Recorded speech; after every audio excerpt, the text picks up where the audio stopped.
Wow! Oh! Yun na! Yun! Yeah! Yun! Alam na natin anong episode to. Episode 2, yun. Pambansang Knockout. kamao. It's time. Yeah! Yan. Ang hirap pala mag-podcast na nakapunching lang. Mahirap pala mag-boxing, ha? Tagal ko hindi nag-gym. Buisit tong pandemic na to. Ako, boxing is my only sport. Yan lang ang sport ko Yan ang ngayon. pang-stress release mo, no? Oo, yan and Stress pang-exercise. release yun, bro. Linisin ko pa tong gloves ko. Kaya idol natin yan. Si Senator Manny Pacquiao. Meron pa akong baby, may mga baby version pa ako. Baby gloves. Yun. Yan ang mga pamigay ko sa mga friends ko abroad. Mga friends with benefits. Yan ang nilagay ko. Kapag sa abroad, sabihin mo Pilipino, they would always say, Ayun. Manny Pacquiao. Yeah. Not Duterte, but Pacquiao. Pag sa abroad, lalo, di ba? They would always say that. Thailand, pare. Thailand. Sobrang love na love nila si Pacquiao nun. Thailand. Talagang one of the GOATs pagdating sa boxing. Itong si Senator Manny. Obviously, siya yung laman nitong ating episode 6. Ay, ganun ba? we just wanted to dress up lang. Hindi ako ready. Sige. Maganda yan. Senator Manny Pacquiao. Kumbaga kung dark horse si BBM siya, white horse, ano ba siya? Savior siya ng ating bansa. So, let's see. So ikaw, Mark, kamusta ka na? How have things been? Hindi ka yata nakaka-boxing recently dahil sa pandemic ka. So ano stress release mo? Wala. Kaya stress na stress. Maganda naman ang skin natin dyan So, yeah. Ano yan mga models of Manila ba yan? Ayun. Yeah. Ano so, bro, pagtapos ng pandemic, mag-boxing session tayo. Kahit ikaw ang spokes ng Malacanang, magbaboxing tayo dyan sa garden, ha? Mukhang kailangan kong mag-practice ng boxing kasi nauuso sa social media yung hamunan ng suntukan. Ayun, diba? Baka mahamon tayo, bro. Mabuti ng... Alam mo, last year, hindi ko alam mo, 2019, hinamon pa ako, bro. Kasi nag-post ako ng mga gym, mga kicks ko. Biglang yung isang troll na kabila, hinamon ako. Tapos sabi ko, para mukhang Kim Jong-un weight division yung isa. Hindi tayo same. I'm sorry, man. I don't fight with that division. Alam mo yung mga Zufa, yung mga first UFC, yung mga kalaban, mga Gracie, yung mga twice yung size niya. Hindi para may weight divisions tayo, di ba? Mag-aamon ka. Sana yung ka-weight division mo. But anyways. Naamon ka na din pala. Mahirap na eh. Bro. Inaamon ako, bro. Kasi napikon ako. Napasag, 45 kick pa kita. Kasi may mga pinakita ko mga taekwondo kicks na gano'n. Tapos sinamon-hamon na ako ng mga tao. Loko to. Wala pa mga Paul Brothers dun, bro. Mga 2019 yan. Sana inunahan ko. Sino yung artista nag-away sila? Yung artist. Meron yung celebrities na dalawa ba yan? Yung isang artista na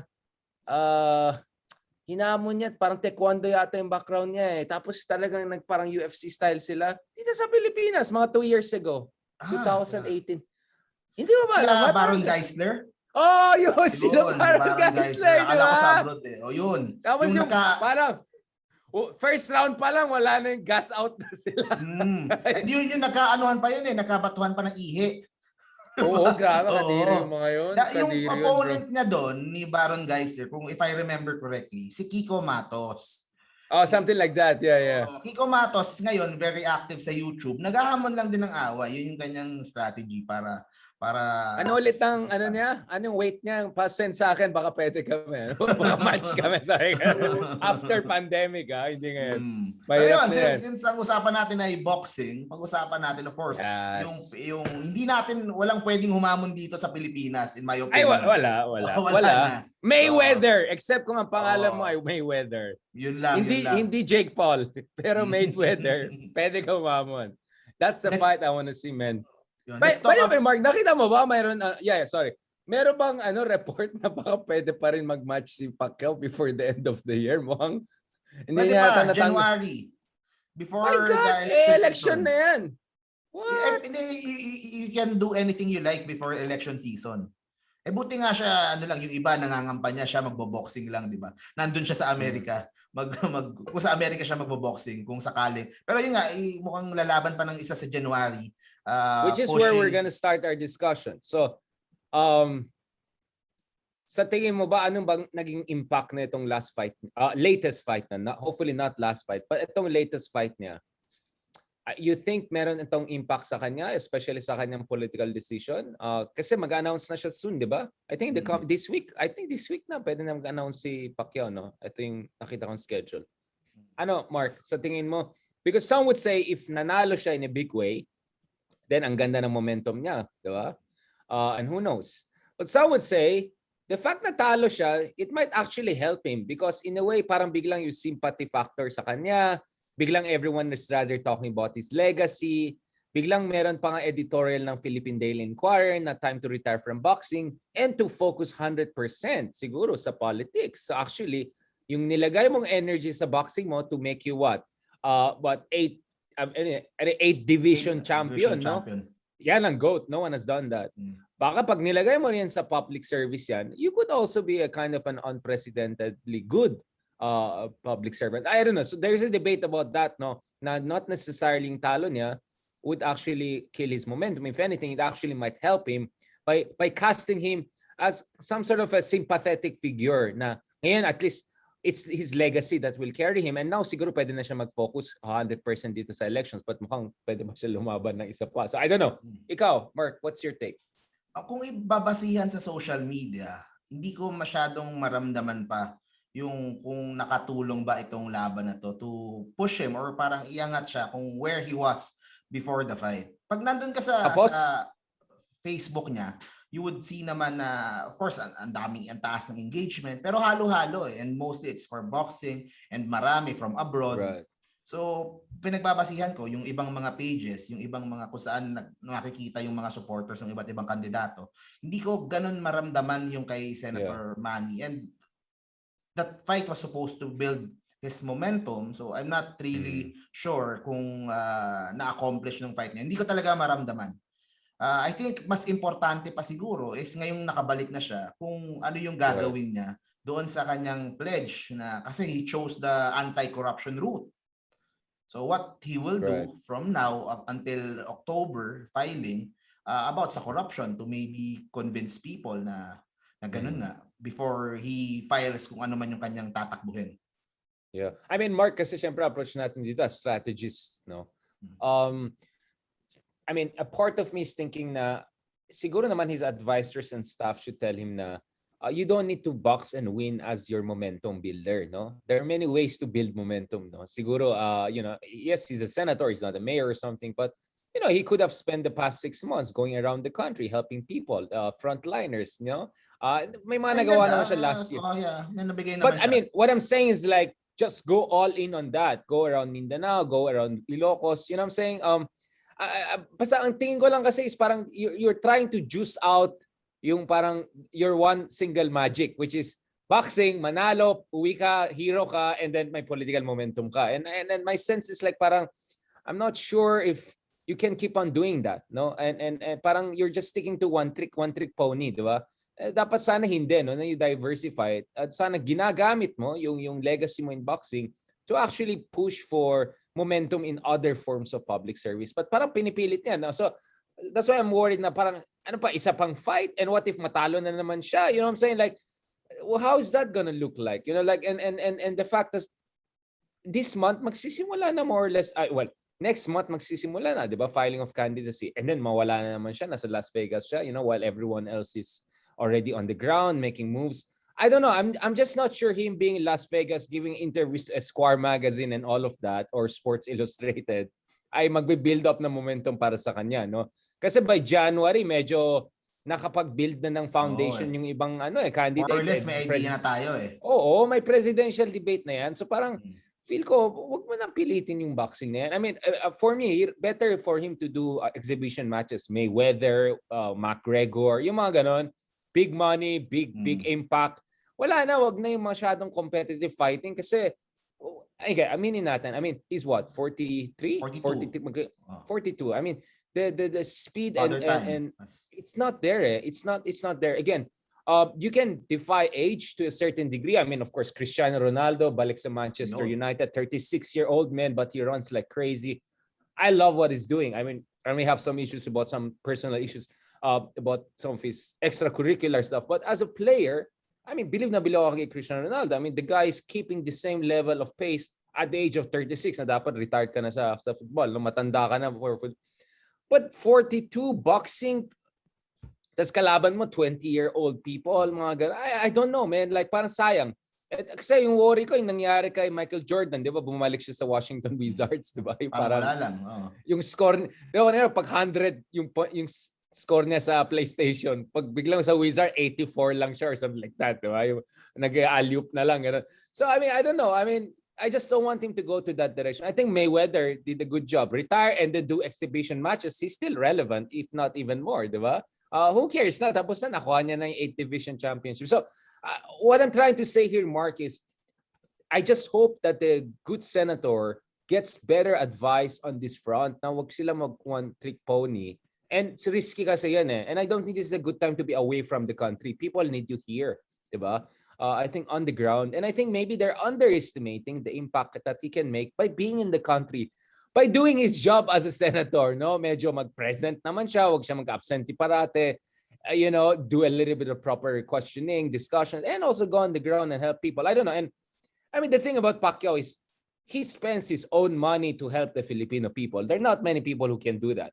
No, I mean, hindi lang naman siya mayaman, but he earned his money himself and is really helping people on the ground. Not many people are doing that. No offense to the other people, but I'm just saying, yung generosity ng spirit ni Manny Pacquiao, God bless his soul, God bless his family and everyone. Whatever anong criticism ko sa political track record niya, as a human being, as a Filipino person, I'm proud of him. I'm happy to have people like him, and I hope he'll continue to serve the country in whatever form that he can. Sige, I'll keep it there, Mark. Ikaw, pasok.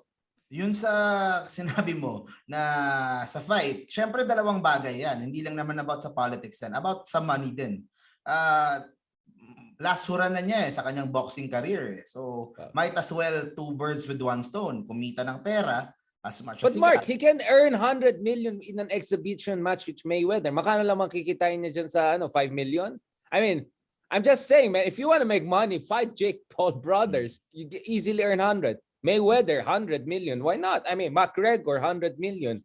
Or, I don't know, Khabib Nurmagomedov. I'm just saying, bro, I mean, if it's money, he can do it in a non-competitive exhibition, more high-impact match. I'm just saying, I'm just being an agent here. No? Hindi mo kailangan kalabanin yung mga 20-year-old na competitive professionals. Tapos 5 million ang kikitain mo.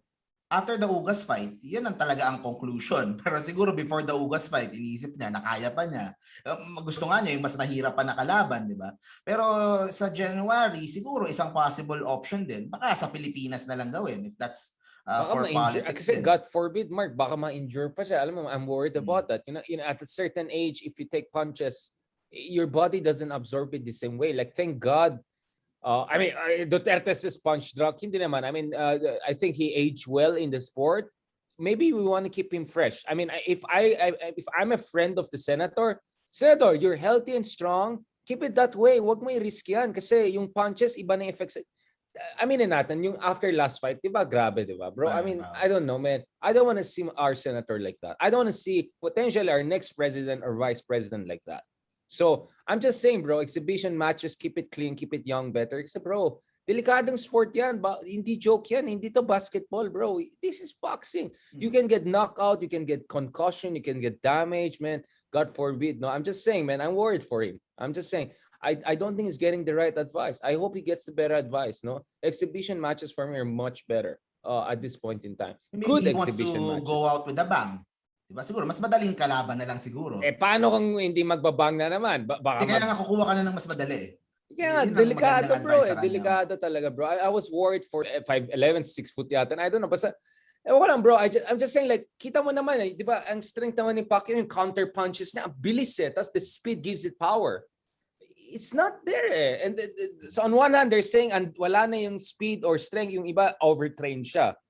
either way, I'm not sure that's gonna bode well for a January fight. I'm just saying, man. I'm just saying. Like, I'm not a boxing expert, but as someone with basic martial arts understanding and physics, right? You know, I'm just not sure this is the best thing for him. I'm even putting aside my political analysis here. Ikaw, Mark, what do you think?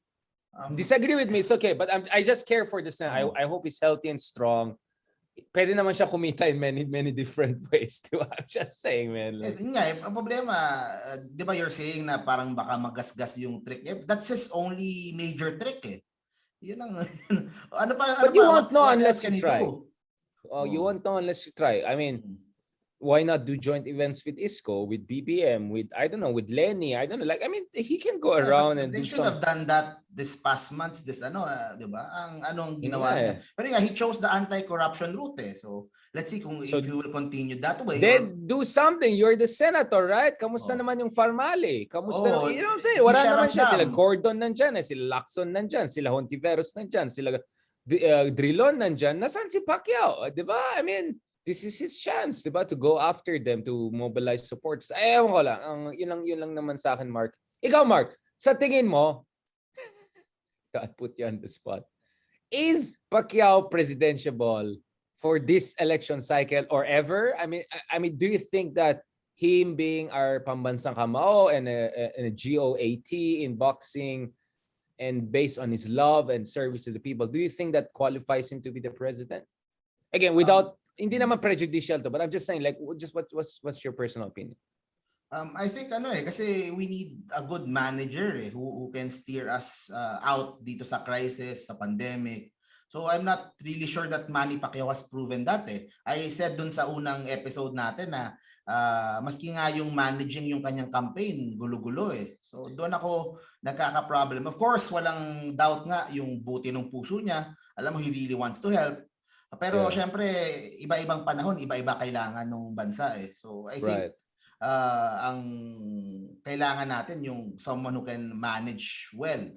Steady hand at the top. Who can manage the different moving parts ng Pilipinas na napakahirap. So yun ang tingin ko maging hindrance kay Manny Pacquiao. And of course, how he handles the But what if he runs for the vice presidency? Wouldn't that prepare him for the presidency perhaps? No? Kasi if vice president siya and bibigyan siya ng magandang kabinete, whatever cabinet position, pwede parang si Binay, no? Or parang sila Noli de Castro. Well, not to say in Lenny's case kasi medyo kinik out na siya sa cabinet. But let's say he becomes vice president to a friendlier president and he's been empowered to do something. Siguro naman he can build his managerial skills there, no? I mean, what do you think? Do you think vice presidency is the natural step next for him? Ako, I can only think, best? hindi ko siya pwedeng masabihan kung ano yung gagawin niya, pero kung sakaling mag-VP siya, I think the best role that he can do for the country right now, kung siya yung pala rin na manalo, is to be sort of like a global ambassador for the Philippines.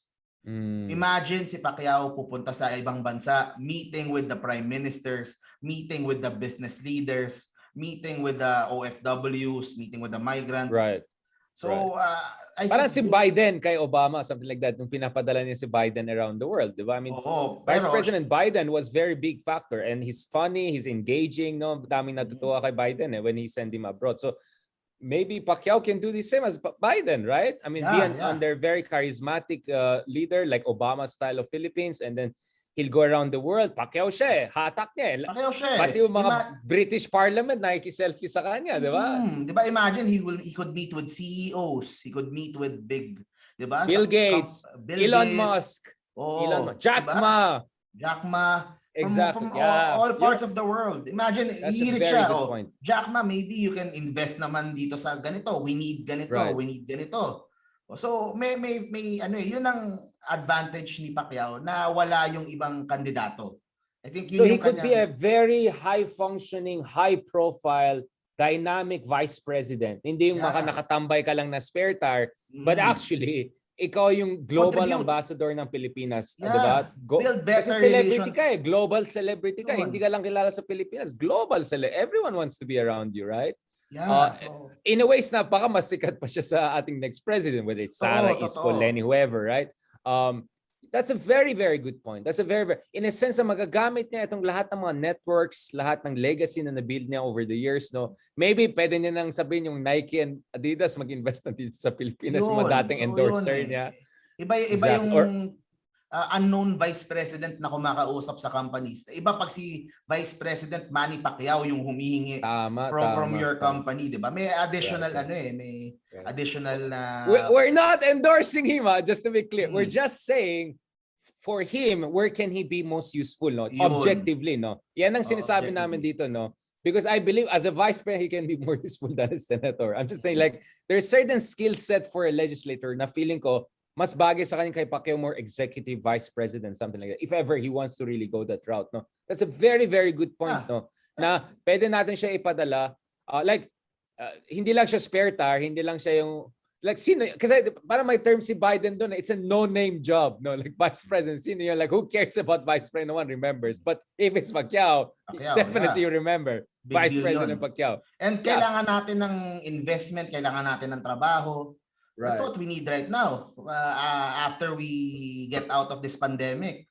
Diba? Hopefully, That's a very good point, Mark, no? So, like, hopefully, if he has good advisors, yung mga staff niya sa Office of the Vice, again, medyo advance tayo mag-isip, no? But, you know, people who are economically literate, people who are finance expert, tech expert, no? Parang he can create a team, vice president team, no? And then go abroad, meet Bill Gates, meet Zuckerberg, meet Elon Musk, meet Nike, Adidas, meet the Pope, right? Meet the Pope. I mean, religyoso siyang tao, no? Meet the Pope, meet the OFWs abroad. I think ang laki ng potential niya to be perhaps the most consequential vice president in Philippine history, right? Baka mas high profile pa sa presidente natin, whoever that will be. And by the end of his term, 6 years of vice presidency, perhaps he has already the managerial training and exposure that he may be able to leverage once he runs for the higher office. So parang, I don't think it will be a dead end. If anything, it could be a best preparation for him for the ultimate office, no? That's a very good point, Mark, no?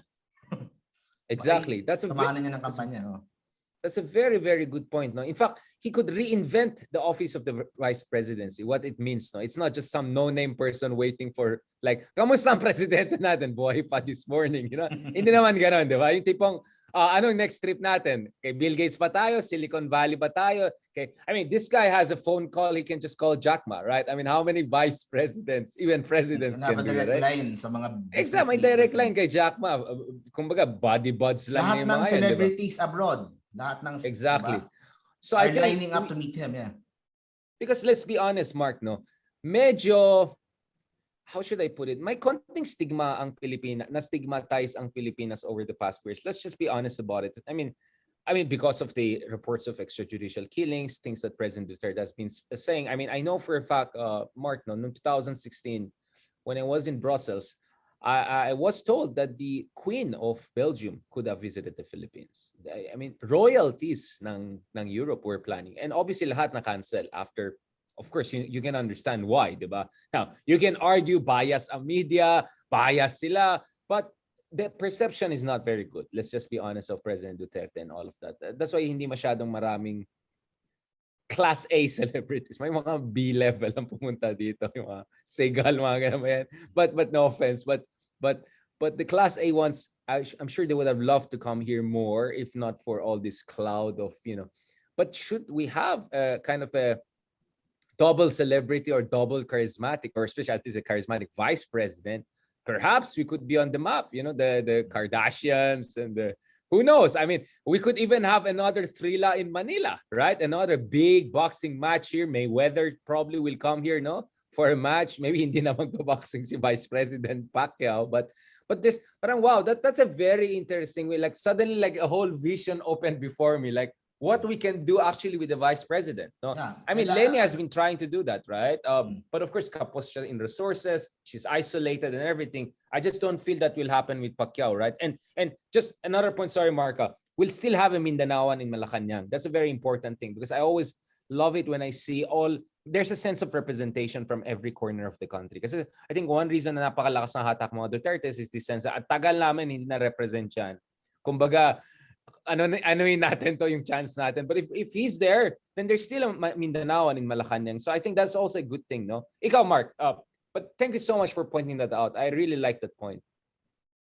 Yeah, aside from that, yung of course sa sports, 'di ba? After the Heidelin Diaz and winning the Olympics, he can also handle that. He can, 'di ba? He can also help on that.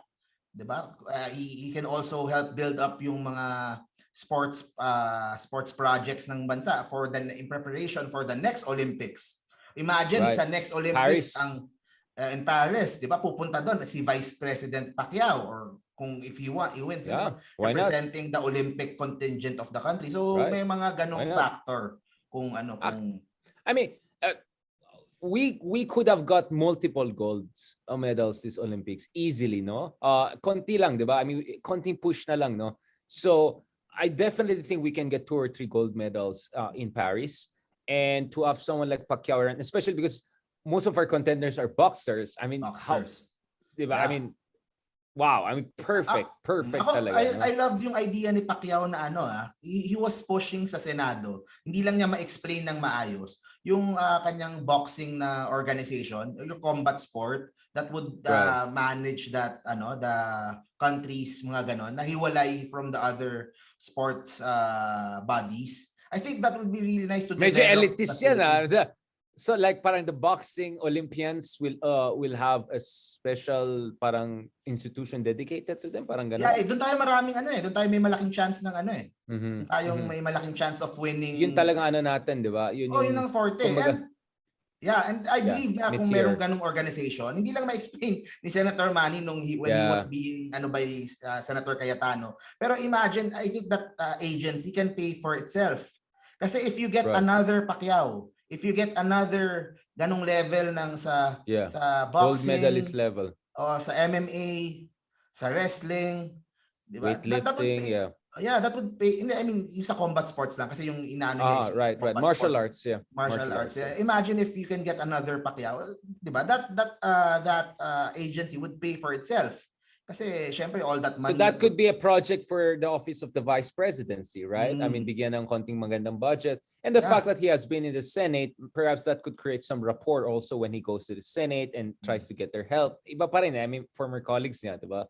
So that's a very interesting thing to talk about. So in short, a Pacquiao vice presidency could be a vice presidency like no other. A global ambassador, someone who oversees our Paris Olympics contingent, someone who brings energy and investment and networks with the biggest names on earth, not just in Asia. So putting our country on the map in the best way possible and leveraging everything like that. Again, I hope this doesn't sound like a hard sell. I'm just saying it sounds very, very reasonably realistic. And I'm saying that would work kahit sino yung presidente niya. Para for us to be fair. Exactly. I mean, yes. Yeah, kahit sino yung kanyang presidente. I think I'm suggesting lang.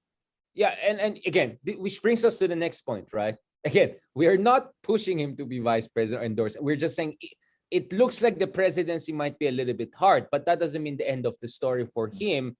Maybe this election vice president mas reasonable, and that would not be a no-name job. Actually, he could do something special. The other thing, of course, is the problem, yung nagiging problema ni Lenny is that she's from the opposing party.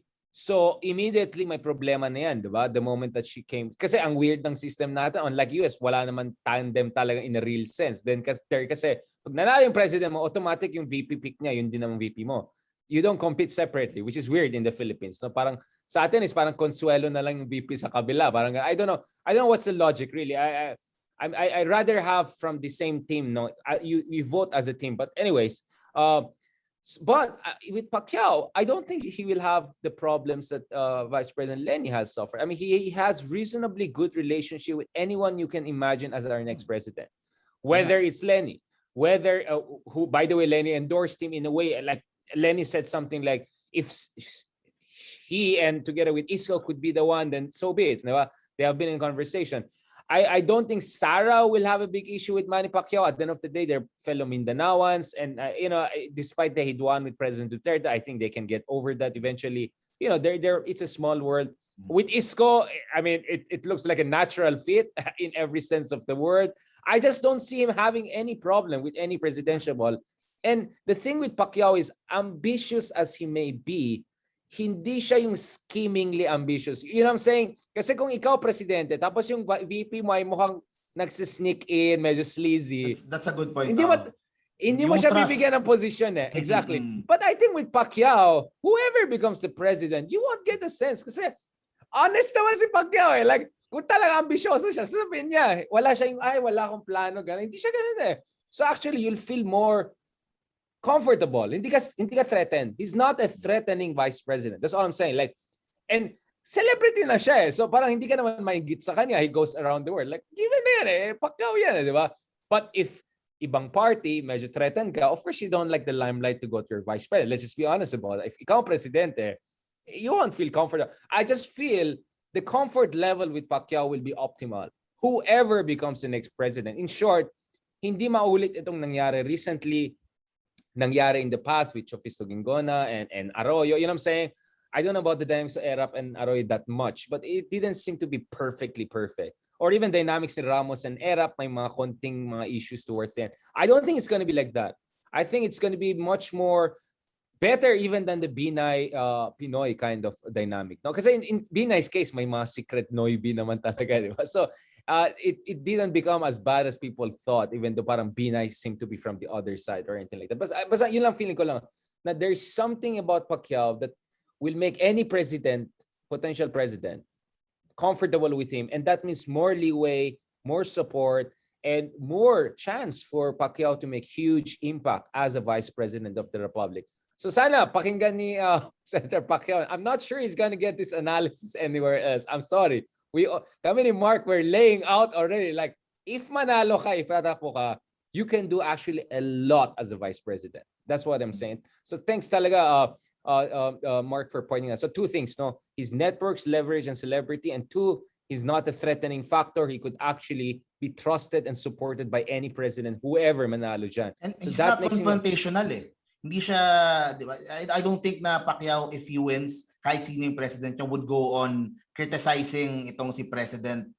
Kahit ngayon nga, hindi pa rin niya diretsong makriticize si President Duterte kahit parang and he going backed up out, against no? it. Medyo nag-back down, not back out, but medyo nag-tone down siya, no? Na parang, I think, yung nag-Facebook live siya, di ba? Na parang medyo, parang his point is, hindi ako dito to bash the president. Parang disappointed lang siya about certain things, but I think he's a fighter, but he's not a palaaway. Hindi siya war freak, no? He's a fighter. If he has to fight a good fight, he'll fight it. But and then the other thing, di ba, Office of Vice Presidency is also about yung mga pag-ibig, yung DSWD, yung mga ganun, di ba? Medyo that's where so I think that he can also make a lot of help, no, in terms of social welfare departments and programs as a vice someone kasi president. na who goes with the flow. Yun siguro. Someone, di ba? Nakita naman natin eh, yung sa President Duterte administration, he just goes with the flow eh. So hindi siya yung mahirap na magsabi ng ibang example like right. na alam mong scheming and mahirap na eh, may kakayahan na so ayun, so I think Mark, let me ask this next question. Who do you think is the best match for Pacquiao if he's going to run for the vice president? Who do you think that Pacquiao will be happy to run under rather than over, just in case, no? Who do you think, Mark? Sa akin, dalawa. So I don't want to be biased naman. Dalawa. Again, we're just either this Isko is just or, our opinion. Yeah. Either Isko or BBM. Kasi North and South. So yun naman ang usually strategy para isang taga Norte, isang taga South. Of course, if he teams up with Sara or Sara mukhang malabo na kasi malabo. It's not happening. No, it's not happening. So, yun lang naman ang pagpipilian eh. Or if Lenny runs siguro. So, I think any of the three okay naman. Kasi I don't think basta it's either you like Manny Pacquiao or you don't like him as a politician eh. So I mean, Lenny did better than Marcos yata in Mindanao, if I'm not mistaken, in the last elections. Medyo mahina yung numbers ni BBM sa Mindanao. So yeah, I mean, Pacquiao definitely can help a little bit with the Mindanao numbers, no? And of course also with Isko. I mean, ako for years I've been saying like Pacquiao Isko story also looks very compelling. Both of them galing sa hirap, both of them self-made men. It looks like a very formidable team. And nakita ko yung pictures nila together and some of the events they did together. Ganda ng chemistry. But I'm curious to also see his dynamics with with Vice President Lenny Robredo, if Vice President Lenny is willing to run. I think my understanding is that if Lenny is in the top 5 and preferably top 3, statistically tied with the top 3, then she's gonna run for the presidency. But anything outside that, mukhang she'll not run na. So she's willing to support an Isko Pacquiao, not a BBM obviously, right? But if you're BBM, obviously Isko Pacquiao also makes sense for you in terms of your Mindanao. Also makes sense then. Yeah. Ang magiging issue ni Pacquiao, ang greatest na hindrance sa kanya, I think lalo na kung teaming up, let's say with Isko or with Lenny, yung kanyang problem with the LGBTQ community, I think more pa kay Lenny. I mean, hindi lang yun, di ba? Death penalty, even sa AJ case to a certain degree, the drug war. I mean, Pacquiao has made a lot of problematic statements if you're a liberal, right? I mean, di ba natanggalan pa siya ng sponsorship, I think, ng Nike, among others, yung after sinabi niya mas masahol sa hayop. Yun ang mahirap i-turn that back. That was a little bit awkward. Again, but it's not like inulit-ulit niya, di ba? I mean, like, parang may moment of meltdown and then nagtapos na. I mean, you know what I'm saying? Like, the thing with Pacquiao is that, I mean, unlike President Duterte, right? Like, he'll keep on insisting na tama siya. Parang hindi siya papayag, no? Like, but I think Pacquiao's case, parang wala masyadong effort to correct or to ligawan uli. Yeah. Kasi I'm sure all of my LGBTQ friends will not vote for Pacquiao. Oh, really? Marami akong kausap. Galit talaga sila ngayon. Kasi they were telling me na sinong VP ni Isko, ganyan. Wag sana si Pacquiao. Ayaw nila kay Pacquiao. Galit sila to some extent. Because of that or because of... Because yung statement na yun mismo, na parang wala din masyadong effort kay Pacquiao na to win them back or wala masyadong pabalik towards them. So, ayun, yun ang I think ang malaking hindrance sa kanya. So yung medyo holier than thou moments niya, di ba? Parang preachy siya sometimes. And for some people, parang, I mean, we don't like, siguro they might not like the Duterte way of doing it, but they don't want also someone preachy. I mean, kasi di ba, Isko got first. At the same time, that doesn't mean parang pinapamukha niya na holier than thou siya, di ba? I mean, that's the good thing about Isko, right? He's a religious man. He's a man of faith and piety. But it's not like he lectures people, di ba? And parang ang sense kay Pacquiao is minsan parang preachy siya, no? Na parang he's trying to say... Do you think that attracts a certain of the population, yung ganung style? Kasi ganyan ang ginagawa ngayon ni Cayetano eh. Have you seen yung mga video ni Cayetano? It always starts with Bible verses. Yeah, I don't know. I mean, my sense is effective? Like if ikaw ang mga churches, at the end of the day, you're also going to look at winnability, no? So, I mean, didn't they support even Duterte? I mean, in the last election. I'm just saying, it's like, I'm not sure when they support someone. I'm not sure if merong malaking percentage ng population would be attracted to someone who quotes Bible verses dun sa mga... That's what I'm saying, right? Speeches, people want to see it in your actions. Do you love your wife? Are you a good father? Are you a good son? Are you good, husband, right? I mean, yan ang titingnan ng tao, di ba? I think, especially youth, no? Base dun sa mga studies na nakikita natin, the definition, parang yung pagkakatoliko natin ay medyo nag-evolve na rin. So, naniwala pa rin tayo sa Diyos, mahal na mahal natin yung Pope natin, si Pope Francis. At the same time, medyo more liberal, more tolerant, more open-minded, lalo yung mga younger generation ng Philippine Catholics. So, it's not the more old school way of like, ay, maimpyerno ka kung ganito ka. You know what I'm saying? It's less judgy, less preachy, but still there is a fundamental faith in God, in a higher being and an almighty, and also a certain degree of respect, at least for Pope Francis, no? And some of the things he's pushing. So parang feeling ko lang, hindi siguro mag-a-appeal ito lalo sa mga younger generations who already see themselves as pious Catholics. Iba nang usapan na yung mga atheists and all. I'm just saying people who are like us, no? Like my faith, maka-Diyos, but hindi preachy, but hindi judgy. Or at least openly, hindi tayo judgy and preachy, although siguro lahat tayo judgmental inside, diba?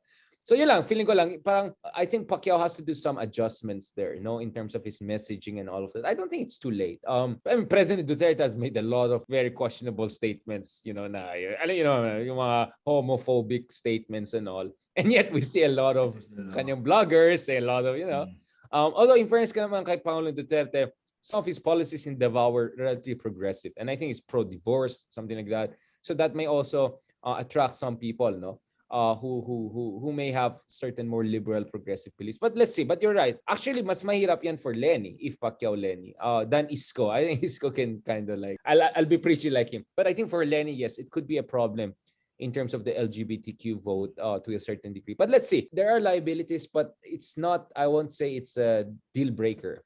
Certain adjustments could be made. I mean, if Pacquiao is apologetic, in fact, yung press conference niya after the latest fight, medyo we saw the more humble, self-reflective side of Pacquiao, which I hope we saw more of before. Kasi we keep on saying yung medyo mayabang ang dating sa mga tao, di ba? Na parang may entitlement sense. But we didn't see that in the latest one. And I think we want to see more of that Pacquiao.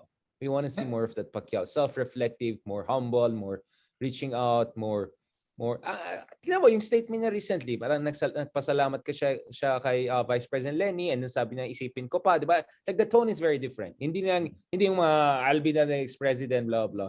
So this could be actually a moment of reflection and soul searching for him, and hopefully he can use this for the best and also make certain adjustments in terms of his messaging. But Mark, I mean, it's not like Pacquiao is the only major factor also here.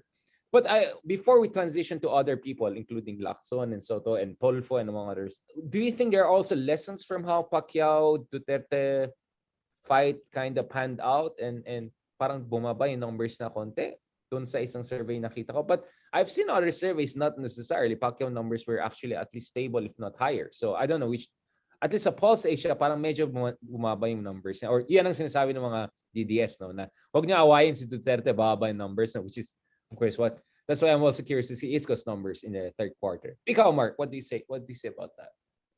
He wasn't prepared. He was going into a fight with President Duterte nang hindi siya handa. Yung kanyang online defenders weren't there. Siguro sanay siya na parating may papuri, parating easy. Easy yung ano sa kanya. I mean, iba kalaban ng DDS sa totoo lang. mahirap. Masakit sa dibdib. To be honest. Parang siya boxing gloves lang, sila may may tangke na medyo mismatch. Kung hindi ka sanay ng ganung level ng atake, so I think he wasn't prepared. He's on test. I mean, let's be honest. He's on test. He has been on the side of Duterte for the past 4 years. Let's just be honest about it. So he didn't see what it feels to be at the receiving end of that. So siguro feeling ko na flustered siya. I mean, meron ba siyang online team? Wala pa. I mean, like, I was talking to wala pa. Yeah, I was talking to his team. I'm friends with a lot dun sa circle ni Pacquiao na lalo yung dad ko. Parang hindi kaya namin yung DDS. I mean hindi not exactly like that So parang they were hindi si Pacquiao yan They were confident na they can withstand kung anong atake But hindi It's wrong. It's overconfident nga. Yeah. Overconfident ka. And siguro that's the big difference That's the big difference with Sara, BBM, Isko, and even Lenny. Yung apat na yun, they have strong online defenders. Hardened over the last few years na fighting for Lenny. Yung kay Isko, si Isko ang mas bago. So ngayon pa lang talagang umuusbong yung kanyang army. Of course, BBM matagal nang meron yan and DDS alam naman original yung BBM. So merong you need online army to fight for you Yun ang hindi pa nade-develop ni Pacquiao. Kasi may people who have that na kahit example nga I would always say si Colonel Bosita, yung mga riders supporting yung makikipag-away for him. Diba si Rafi Tulfo, may mga supporters na gano'n, may makikipag-away pa. That's something you develop over time and that is something na kaya namang i-develop ni Manny Pacquiao pero you need to give attention to it Kailangan mong medyo mahina social media niya which is, I mean, like he's just relying on his celebrity global boxer thing pero kapos yan kapos talaga. You have to have talaga an army I mean, even me on a very humble level, like kung i-troll mo ako sa page ko, kawawa ka, marami rin akong, I have very passionate support. Kita mo naman di ba? Babash ka talaga nila pag binash mo ako. Kasi I think because my basa there is, nakita nila na lumaban din ako throughout the years. Nung tinetroll ako, lumalaban ako. So I think people get inspired. Like, parang kung ikaw yung lion, di ba? Like, lumaban ka kahit na-injure ka, kahit na-bugbog ka, lumaban ko. So people will line up behind you. So ako in my own very humble level, napansin ko that you have a rallying effect, no, rallying around the flag. Palaban ako eh. So the king goes first. Even if ma-injure ako, matalo tayo at first, marami kang ma-inspire na tao na parang feeling ko, Lenny has gone through that. BBM, obviously, they have been doing that offensive. Duterte's. Isco obviously is also getting into the fight, although he's just so good also in terms of his own influencer effect. But yeah, Pacquiao has none of that. Kita mo yung speech niya sa FB Live niya, parang apologetic siya, na parang he's shrinking behind his table, ang daming books and all, tapos pinagtawanan lang siya. I mean, tingnan mo yung reaction. It was not very well prepared. Sana proper lighting. Even the audio was bad. I mean, like, what's going on, di ba? Sana, like, simple lang, white background, simple lang siya, ganun lang. You know what I'm saying? Like, the basics of online warfare, wala dyan. Walang art of warfare online, di ba? So, that's why I'm saying, like, You can build that, we're not saying na hindi niya kaya gawin. We are talking about what can be done in the as the race is about to begin. So like nothing is final, you know, everything can, I mean, I love this quote from Churchill. Something you need to develop talaga. And exactly. No, yung mga supporters mo kailangan makita din lumalaban ka eh. Kasi kung sila lang lalaban for you, pero alam nila na aatras ka din after ilang, di ba, hindi ka din de-defend. So I guess that's a factor din dyan. Yeah, kaya feeling ko talaga nag-deep soul searching si Pacquiao kasi parang nag-double defeat siya eh. Hindi lang sa boxing, pero before the boxing, medyo napaatras siya kay Duterte doon sa Hidwana. Kasi nakita niya, walang hindi balance eh. I think if he had a ready army to be by his side, mas kampante siguro si Pacquiao to come out. And I'm just not seeing it as much, no?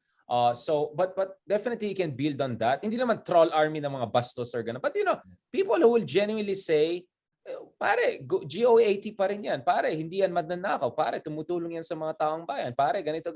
He still can improve. And then, sana pag FB Live siya ganun, medyo mas prepared naman, di ba? Yung parang proper yung lighting, yung audio, hindi siya yung parang nagsaslouch, confident siya, but humble at the same time. You know what I'm saying? Like, may ease, yung madali siyang kausap, no? Again, because honestly, na parang, of course, you can say, well, siguro Senator Pacquiao still has to a little bit work on his presentation and everything like that. But that's where Isco comes in, right? I mean, it's not like Isco was known to be the best talker or speaker long time ago. I mean, let's just be honest about it, right? Pero he worked on it, no? He improved it. He worked on it. Yung timing mo, yung positioning mo, yung lighting mo, yung everything, no? I think you can work on that. So, sana yung discipline na nilagay ni Senator Pacquiao dun sa boxing, I think if we can put it in terms of messaging, communication, presentation of his very good ideas, yung minention mo kanina, yung supporting our boxers, yung elite fighters natin na gold medalist potential. And sana Tagalog na lang. Tagalog na lang. I mean, wag na bilitin. Pwede naman magaling ba siya mag-Tagalog? Or Bisaya. Any of those, mag-translator siya. Kayo mag-adjust sa akin. Okay, or Tagalog. Kaya Tagalog, I think mas kaya naman kaysa English eh. Yeah, ba, Tagalog. Mo? Kasi I'm not sure. Hindi ko pa na-analyze talaga. Ang nakita ko lang, nag-improve naman ng konting English niya over the years, no? I mean, pero wag na pilitin. It doesn't need to. Kasi hindi niya ma-express yung talagang sabagay, I mean, even Isco, di ba? Like, tinitagalog na lang niya pag medyo nahihirapan Isco yung English din is not perfect din eh. Lalo kay Pacquiao, di ba? So Tagalogin na lang. Wag nang Tagalogin or mag-Bisaya speech straight to the Bisaya, then Tagalog. Mix, di ba? Tagalog and konting Bisaya. So, maintindihan na ng... Yeah, I think he really has to... Yeah. I think he can work on that. There could be some improvement. And then, siguro naman, you can keep the level of conversation at very basic level. Hindi kailangan na medyo, alam mo naman, very eloquent level discussion, no? I mean, again, maybe not the best example, but tingnan mo si Donald Trump, di ba? Yung grammar niya at saka vocabulary niya especially, parang level ng parang 12-year-old to 16-year-old yata yung inanalyze yung language niya, di ba? It's not like Trump is uneducated, UPenn yan, di ba? But that worked because yung audience mo, you know, you want to keep it as basic and simple as possible at may recall. So actually, it helps you to keep it at very simple level, no? Yeah. And come on, Mark, let's be honest. Is President Duterte really articulate? I mean, come on. I mean, di ba? Meron siya audience impact, but his ability to... You know, I'm sorry, like, kasi mayabang yung mga iba dyan, lawyer si Pangulo Duterte, si Pacquiao, dina-down nila si Pacquiao, but it's not like President Duterte is, at least based on common standards, really a good presenter. I mean, medyo malabo siya a lot of times, no? And there could be many explanations for that. Pero may impact si Pangulo Duterte, no? There's there's an X factor there. And I think Charisma. that's what charisma and medyo pasaway naman humor, I think. I mean, the president doesn't take himself too seriously. I think people like that. Yung relatable ka. And I think if Pacquiao tries to force it like to look very formal and perfect, magta-turn off ang tao. So I think he has to a little bit chill na para sa pasensya na, hindi ko ma-explain masyado yun. Pero ito kasing basic idea, sana maintindihan. And then keep the conversation. May tanong ako sa'yo. Ngayon ko lang naisip to. Do you think Pacquiao has found his political identity? Maybe. Yun nga eh. I mean, even yung anti-corruption niya, parang looks like, lang parang dinownload lang sa internet, template masyado. Oo eh. He has to really find role models, people who had similar backgrounds to him and became good leaders around the world. I don't know, boxers who became president or senator in Ukraine, or I don't know, in Cuba, or in Mexico, or in US. I'm just saying, first of all, he has to look to people who are similar to him. Sports icons who became good leaders, kung meron man, or someone he can relate to. People who may not have had the best educational training in the past, but actually improve themselves, work on themselves, and Isco actually could also be an inspiration there, right? So I think he has to go through that process. Kasi sabi ko nga, one trick pony eh. Parang akala niya lahat madadala lang sa boxing ring success, but yung translatability, yung ring success mo, kung nanalo ka man, ibang usapan nung talo ka, it's not as straightforward perhaps as they assume. Na overestimate nila, no? You have to build your political identity. Like kunyari si President Duterte, alam mo brand. Wala siyang brand, wala siyang so meron siyang branding as a celebrity but not the politician. So I think this is something that really they have to work on. They have to do some proper focus. You're not really sure what he stands for. Diba? Yeah, parang the anti-corruption seemed like parang ticking the box lang. Lahat naman anti-corruption di ba? I mean, diba? Si Ping Lacson, walang pork barrel, di ba? Yun ang mas maniniwala Lacson has a brand, which is diba? our next discussion, right? Lacson has a brand. PNP chief, my background's in security, and the fact that he never took his pork barrel, that's what he says, right? That became his brand. So my credibility that siya when he comes out and lashes at Arroyo administration or Duterte. So may law and order siya, yung kamay na bakal at saka yung hindi corrupt, no? Again, at least we're talking about branding here. Ibang usapan yung katotohanan. We can debate about that, but branding is important. So I think Pacquiao is just relying on his sports branding, which is not necessarily going to help him for the next level. It's next level. Kasi iba yung Senate, iba yung Vice President, iba yung President. Kailangan mo yung upgrade yan. Parang iPhone yan eh. Hindi mo pwede iPhone 1 ka lang forever. You have to upgrade it, no? Kahit ang ganda ng app mo, pero kung iPhone 1 pa rin, wala. So you have to upgrade it. So siguro, and that brings us to Lacson. What's up with the Lacson Soto thing? I mean, what is this? I mean, pampagulo ba yan? Or is this serious? Is this, who are gonna get hurt? No offense, but so far, they don't seem to be the top contenders. No, so ang question dito is, whose votes are they gonna shave off? No, I mean, yan ang issue ngayon. And Lacson was saying something like, nag-forward siya ng formula kay Lenny for united opposition, and then dami nagtaas ng kilay, like opposition ka ba talaga? And like, what formula? Like, Lenny will run under you? I mean, like, what the heck? Like, how is that gonna work? I don't know. Ikaw, anong basa mo dyan? This whole Lacson Vico Soto. I mean, of course, there's the Itbulaga element. Tito Soto, I'm sorry. There's this whole Itbulaga element. I mean, I don't underestimate Tito Soto, but what's up with this, man? I think Tito Soto has a chance. And sinabi mo na, you said it, the Itbulaga element. Ganon kalakas ang Itbulaga element.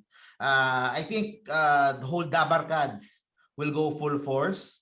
This can be Tito Soto's last hurrah.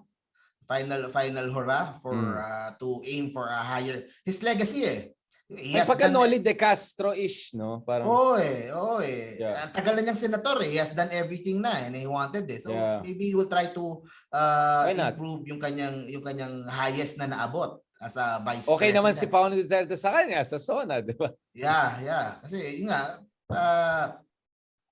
Tito Soto is can work with everyone naman. So yun naman. Of course, merong mga statements siya na hindi mo maintindihan minsan na can be kailangan looking. Hindi ko na pinapatulang. Ayaw mo na nag-Tito moment na naman si Tito Soto. Pero nakita mo yung nila, yung kanilang launching event. Di ba? Parang Itbulaga. Parang Itbulaga siya. Pumunta silang ganyan. Oo. So yeah, I mean, they bring some color to the race, no? Medyo colorful. Tito Soto, I mean, may chance talaga yan. let me just put it this way, bro. Senators have been telling me na actually he's a good Senate president. Tito Soto. No? So everyone like makes fun of him and blah blah blah. But actually, he's pretty competent. A consensus builder. Like, and he was the Senate president in very difficult times, including times na yung pinapakulong na si Trillanes. You know, like hindi niya inaway si Duterte, hindi niya rin sinuport 100% si Trillanes, but in the end, the thing resolved in the best way possible, no? Na de-escalate yung situation. So actually, although may mga joke na itbulaga lang yan, actually he has been very competent Senate President. That's why komportable sa kanya. He has been still the Senate President. No? After the elections, siya pa rin, gusto ng tao. And senators have been telling me, they all prefer him to be the Senate President. So he has some leadership skills na feeling ko hindi na-appreciate. Kasi kung statements pa lang at saka ganun, I mean, he's not the most impressive guy as a senator, right? But actually as a consensus builder, as a moderator, bringing people together, Tito Soto is perhaps one of the more underappreciated people out there na sana siguro we have to shed light on that. But that's what I'm saying. Like, even as a vice president, he could be this kind of a elder statesman, stabilizing anchor effect, no? Daan sa Malacanang, especially if our next president is going to be a very young person, which is possible.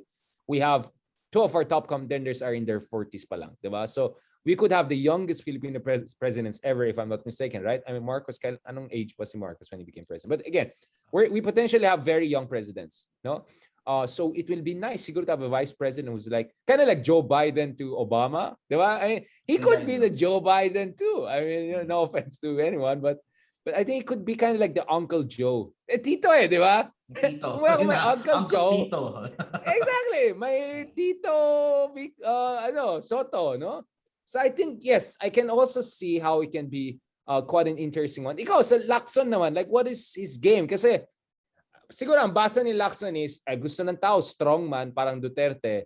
Ganun din naman ako Yun naman talagang brand ko. At hindi ako corrupt. That much. I think I know the reason why. Pare-pareho sila He already ran and lost I mean, do you think in the Philippines people will... I don't know. Go, Mark. Pwede, pero I think ang main flaw or main problema, pare-pareho yan. Si Lacson, si Tito Soto, even yung mga ibang gustong kumandidato pa, Dick Gordon, they still are not that familiar in navigating the current social media landscape. Unlike the other, old school pa rin. Yeah. So doon sila, yun ang nagkukulang. Kasi lahat yan may achievements. Si Tito Soto may achievements. Of course. Yung sa, di ba? Si Ping Lacson, may achievements yan. Si Dick Gordon, dami ding achievements yan from all the way from DOT.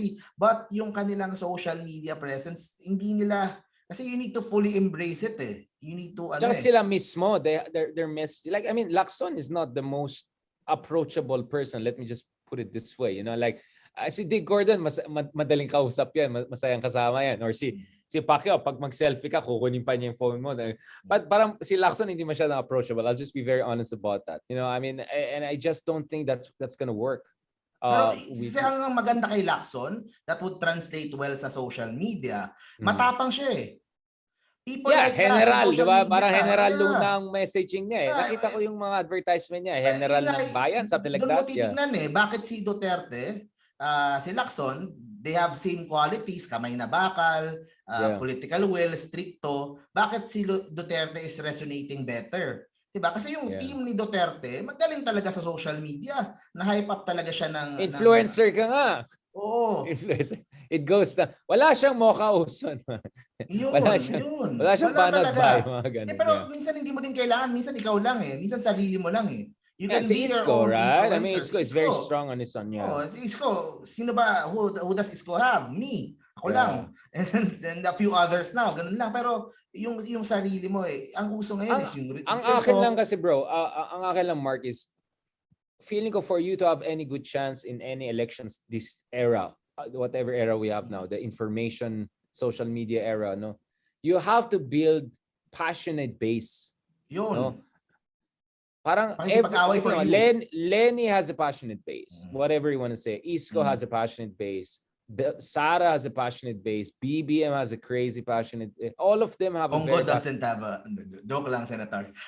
but he has something more important than a passionate base. He has But let's not tatay. go there. Let's not go there. Right. He Pero has a yun yung passionate kailangan tatay. mabuild ni Senator Bongo if he wants to, yun pa ang wala eh. Pero kaya yan kasi kay tatay eh. Pero yun nga, yung kay Ping Lacson, pwede. Pero kailangan, he needs to embrace yung social media.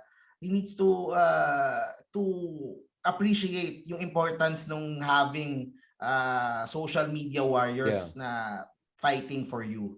And ako, I'm really close with Iwamoto. She used to be our endorser. The wife of Pampi, yung anak ni Ping. So I'm okay with them naman personally. Pero I would tell them na maganda sana kung yung social media. Advice lang naman. We're just advising lang from our humble opinion lang dun sa basa natin. No? Kasi ako I like Senator Ping. Okay naman eh. I mean it stands on West Philippine Sea, solid naman. I mean, I've and he's he's a steady guy. I mean, perhaps ang akin lang kasi parang positioning nila is they're the adults, they're the elder statesmen, kailangan natin steady hands, no? But a steady hand that should also inspire, because that's also the argument that Isko is making. He'll be a steady hand. Sarah is saying, I'll be a steady version of my father, right? So medyo the competition is going to be much tougher. So let's just try to end this episode by going to other names that have not been mentioned. So obviously the biggest of the not so mentioned names are obviously the Tulfos, right? Because way before Tatay Digong, there was the Tulfo brothers. I'm sorry, like Tulfo brothers were really the original brand. Yung parang tawagin, banatan, gano'n. Like, before Duterte, there was all of that. Mas established mga Tulfo di ba? So what do you think about the Tulfos? I mean, so you already have Itbulaga, and then potentially Tulfo, and Willie Revilla is also there in the race. At least in the Senate. Yes, he's in the conversation. In the Senate, he's doing well. On top 10, may Robin Padilla ka pa. Let's talk about these people, the other ones who could be also very potentially powerful. Si Erwin Tulfo, Rafi Tulfo, sorry, si Rafi Tulfo, na pinaka social media heavy person yata sa Pilipinas. Yeah. So what do you think about Tulfo? And then maybe Revilla may also. Yeah, Willie. Rafi can sweep out the vice presidential race. He has actually, I've been saying this, I'm one of the few nagko-commentary who are saying this, pero if Rafi Tulfo wanted to run for vice president, he might just be the person to beat kung tumakbo siya. Ganun ako, syempre as a social media guy, sa politika, I'll keeping my eyes on him kasi he's very strong. Pag tumakbo siya sa Senado, sure yan. I mean, he doesn't have to campaign. Sure yan, panalo yan. Vice President, he will be a major. May tulog si Pacquiao, may tulog si Tito Soto, may tulog si Pangulong Duterte kung makalaban si Rafi Tulfo sa vice presidential race. Right. Si BBM, magagalit yung mga BBM na mga fans na magtapat sila ni Rafi Tulfo, may tulog si BBM kay Rafi Tulfo for the vice president. Parang the VP race is even tighter. Parang depende parang mas mahirap pa yung VP race if ever may lalo na if President Duterte runs, di ba? Parang ganun din. Pero Rafi Tulfo can may chance. Kaya talaga. Bakit hindi tatakbo si Rafi? I mean, if he's really gonna be that good, bakit hindi siya? Why the Tulfos have not been running for Senate or anything recently? What's the reason? Si Rafi personally, I'm not, kasi iba yung si Erwin. I'm only talking about Rafi. Si Erwin, si Ben, they don't have the same. They don't have the same admiration coming from the people. So you don't think it's just the Tulfo name? I mean, just no. It's just Rafi. It's just Rafi. And yung kay Rafi, that only extends to his wife, to his kids. Doon lang. Yung sa brothers niya, they have their own base, but not near as strong as Rafi Tulfo na pwede kong sabihin na VP candidate. Ano yung question mo? Bakit si Rafi? Yeah, I mean, is he even interested? Is he even because of his media empire. Because of his growing media empire. Because you have to choose. Kasi pag pumasok ka sa politika, ikaw personally, there's a risk na may makakaaway ka And your business empire is growing leaps and bounds right now. He's building a 4-story house and studio sa may Quezon City. Ang laki. Ang laki nung ginagawa niya. The Raffy Tulfo media empire is peaking right now. At its peak. And kasi So baka the business gets wrong exposure, parang ganun ang tingin mo. Yun, the business might baka maapektuhan. Pwedeng hindi, pwedeng oo. Pero yun nga, it's really skyrocketing right now. The amount of money he is making from hindi kaya ma-board siya? Hindi kaya ma-board ng Tulfos? I don't know, like sa vice president? Yeah, I mean, I see him as someone who wants to have his way 100%. But you know, if you're vice president, you don't have to do anything nga eh. Imagine this Ito naman, kung si Raffy Tulfo naman yung mag-vice president hindi niya kailangan kumuha ng posisyon sa gobyerno. He can just be OVP. Tapos, he can do his radio show. He can do his YouTube show. Pero this time, ang kumakausap na dun sa mga police, sa mga office of the vice president na tatawag sa iyo. 'Di ba? So how awesome madagdag yung logo. So may logo ka na. May logo na siya. Yun lang yung difference. He doesn't need to take a position. OVP lang okay na siya. Imagine that, kung gaano ka-powerful. So bagay, Duterte got away with so much, right? So if you're Tulfo saying, maybe I can just do whatever I want to. Duterte, pauwi siya ng Davao, gusto niya. You know what I'm saying? Like, ang daming ginawa ni Duterte which were supposed to be no-nos. And he got away with it. So siguro, if ikaw Tulfo, maybe I can do everything. I mean, if Pacquiao can do boxing and earn a lot while being a senator, why shouldn't I continue? Siguro, yeah, I mean, ikaw nag-monitor ka siguro. I'm sorry, I don't watch the Tulfos that much. Pero he can turn over the corporation to his kids. Ano yan? Yeah, pwede rin. But do you think that is he sending signals, feelers out? No. Na he might. No, wala. As in, he doesn't need to nga. Pero meron ako nababasa pa ilan-ilan. So I'm not really sure. Baka naman wala. Right. But if he chooses to, di ba? What about Willie Revilla? For senator lang siguro kasi yung difference ng dalawa malayo eh. Malaki. They both malaki kasi pareho silang helpful, pareho silang maraming natutulungan. Yeah, pero si iba Willie, si Willie kasi more on entertainment eh. So giling-giling, mga ganun-ganon. Sayaw-sayaw tapos tulong. Si Raffy Tulfo, tulong pero yung mga reklamo, yung mga decisive leadership intervention. Oo eh. Yeah. May political will eh. Makikita mo na kaagad eh. Kay Willie, he has to prove that muna kasi wala naman siyang situation na where he can show that eh. Si Raffy Tulfo, he has shown many times he is willing to go against generals or police or ano. So isipin mo ilang security guard, ilang drivers, they would all be rooting for Raffy Tulfo. Ganun kabigat yun. And is there anyone else that we're not discussing who could be a top contender in the VP race? Have we missed another one na wala sa radar natin?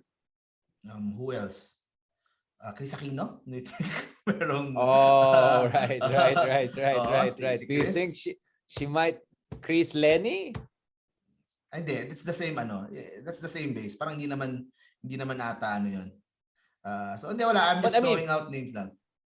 Yeah, but I mean, why not? Diba? Why not? I mean, personally, I'm not endorsing it, but given the situation nowadays, Chris might make sense. Crazier things have happened, diba? We've been, crazy things are still happening. There's a few na who knows, kasi Lenny nga came out of nowhere before eh. Diba? Meron si Governor Gwen Garcia ng Cebu. So, ang daming mga lumalabas. Which we mentioned in episode 5, right? As potential ni Isko. Are there other people? Pumuposisyon. His camp wants it din. Sherwin Gatchalian. Right, Gatchalian, exactly. I think they're in fact, the Gatchalians, before Isko had the Isko brand, the Gatchalians already had the brand, right? Yung rationalized governance, yung masarap kausap, madaling makihalubilo, katweet-tweet ko lang yun sila Sherwin. I mean, they're very cool people, cool guys. No, I mean, and Mayor Rex mabango ngayon. Yeah, diba? Rex, of course, Sherwin, all of them, right? The Gatchalian brand is also very strong. Mayor Rex would run for senator. Sherwin and the VP si Sherwin. So yun ang Sherwin would be an logical next step for the Gatchalians if yung sa kanilang political. Bakit si Angara? What happened with Angara? I mean, shouldn't have Angara had more momentum? I mean, Anong sense mo dyan? Hindi ko siya, is he making any moves? Hindi ko maramdaman Yun eh. nga, yun Wala nga. wala akong And nararamdaman. what about Grace Po? Yun din, si Grace po din, Medyo possible eh. Pero Possible, malakas siya sa surveys talaga, no? I mean, she's always strong in the surveys. baka Any from the survey. previous, yung previous, di ba? Yung mga previous Yeah, campaigns there's niya. a momentum aspect. But my sense is graceful people are watching it. I mean, I think Nothing they to do well lose. in Nothing to lose din si Senator Grace eh. Diba? Perhaps this Midterm time, right? senator Yeah. eh. So there's always that. And abangan natin, gusto kong mag-attend eh. Kasi I live near Roosevelt Avenue. It's going to be. Kasi last year pa nila final yun eh. Dapat Del Monte, tapos they moved to Roosevelt. So ang timing nung pagbabago nung pangalan nung Roosevelt Avenue to Fernando Poe Jr. Avenue is September. Before the October pala, no, filing. yung Roosevelt ang naging FP. Okay, I see. Yeah, okay. nagreklamo kasi sila dito sa Del Monte. Kasi right. merong religious something na may religious significance daw yung Del Monte to the people living here sa Quezon City. But yung Roosevelt naman is FDR. So ngayon FPJ na, hindi na FDR, yung Roosevelt Avenue. So yun nga yung timing far. Eh. Yeah. And Trillanes? Paano nga ba? Pero palawan naman si Trillanes. It the same as 2016 eh. Yun ang possible na. Si last pa siya or si Onasan? Parang last yata si Trillanes. Right? Yeah, okay. Let's keep it there. I really like our discussion, especially in Pacquiao. No? I mean, what he could do as a vice president, I think hindi masyado na-explain yan. But I think he could make a big difference if ever he runs and wins. Again, we're not endorsing, but we're just saying hypothetically. But there are many other players. The Tulfos will be also strong elements should they join this. And Vico Soto. I'm sorry, again. Tito Soto. Uncle Joe. Uncle Joe. Siguro in the future, we could have a Vico Soto issue then, or Vico Soto episode. Yes, we will definitely discuss Vico Soto now. So that's our hope in the first 10 episodes. We kind of go through all the names and key players, and we'll have guests and everything like that. We can go like that. So definitely, hopefully next week, we'll also discuss the latest because there'll be some big announcements about the elections. No, sinong tatakbo, hindi, anong position. And then hopefully we can also talk about, we'll have an episode on young progressive leaders, like very young, like millennial young, right? Even younger than Isko and all of that. So obviously Vico Soto will be our lead discussion because Vico Soto is a very interesting case because there's a Soto, Itbulaga aspect, perhaps the Soto side, but there's also him saying that he got a lot of inspiration from Naga, the Naga model of Robredos, which I've always been saying, sana yan ang in-emphasize ni Lenny, no? And then of course, Vico is very unique too. He's a very, he's media savvy and media shy at the same time. So he's in the media all the time without being in the media, right? So that makes him quite a unique person. And kamusta naman yung prospects niya in his city? Because not long ago, people thought he has no chance because he's running against a very well-entrenched dynasty. But here we are again. Maybe things are very different. So pag-usapan din natin yung developments on the ground and Vico Soto and also other Vico Soto, like kind of leaders across the country na hindi natin masyadong pinag-usapan, no? So yun ang gagawin natin. Medyo expert din si Mark dyan. So that will be a very interesting discussion. Maraming salamat, Mark. Maraming salamat, everyone. Please continue to subscribe para makabili kami ng mga jacket namin and all of that to our YouTube channels and please on Spotify as we try to build the infrastructure. So hopefully by election time, medyo ready na yung infrastructure natin para go na go tayo. Sana may mga t-shirts, may mugs and everything like that, no? So please continue to support that. Maraming salamat. Thank you very much, Mark. May sasabihin ka? May dadagdag ka? Wala naman. Okay. See you next week. Okay naman. Okay. Sige.